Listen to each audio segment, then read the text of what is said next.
1857, le premier bataillon de tirailleurs sénégalais a été créé par un décret de Napoléon III, plus connu sous le nom de tirailleurs sénégalais, même si ces soldats ne sont pas tous originaires du pays, mais ils viennent aussi d'autres pays d'Afrique subsaharienne. Ils ont été recrutés ou enrôlés de force pour lutter au sein de l'armée française. Leur rôle était de maintenir l'ordre dans les colonies françaises. Cependant, les tirailleurs ont participé à toutes les campagnes coloniales de la France jusqu'à la suppression de ce corps militaire dans les années 1960. Ils étaient environ 200 000 lors de la Première Guerre mondiale, 30 000 y ont perdu la vie et 140 000 en 1939-1945 à combattre dans l'armée française pour libérer la France de l'occupation nazie. Donc la France était le premier pays européen à recruter les soldats africains. Le 1er décembre 1944, à Tiaroy, au Sénégal, 35 soldats africains ont été tués de sang-froid par les forces françaises dans ce qui sera appelé le massacre de Tiaroy.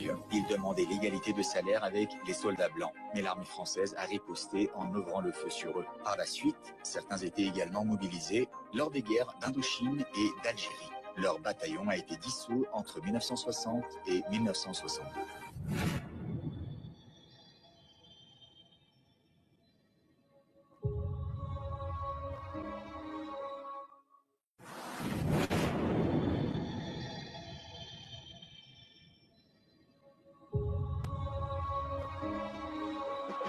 En décembre 1944, on était en droit de dire le sort en est jeté. La France pouvait s'en sortir sans le soutien vaillant de cette chair à canon venue de l'Empire. Maintenant que les débarquements alliés avaient réussi, maintenant que la libération était proche, on songeait à se séparer de ces soldats à peine considérés comme tels par une mère patrie qu'elles avaient déjà secourue en 14, dans l'angoisse des tranchées où la mort rôdait sans cesse. Ces tirailleurs rapatriés des terres glacées et enneigées, rougis de leur sang, attendaient de rentrer à la maison, au Dahomey, en Haute-Volta ou au Soudan français. L'escale de la capitale de l'AOF, c'était juste pour de la paperasse, mais surtout pour encaisser l'indemnité de démobilisation. On leur avait promis que les paras allaient sauter sur Dakar pour dire que l'argent ou les miettes leur seraient versés là-bas. C'est donc la tête remplie d'espoir d'espèces qui débarquent pour ensuite être parqués à Tiaroy, lointaine banlieue à l'époque. Des choses traînant dans leur rang, des bruits de bottes montent.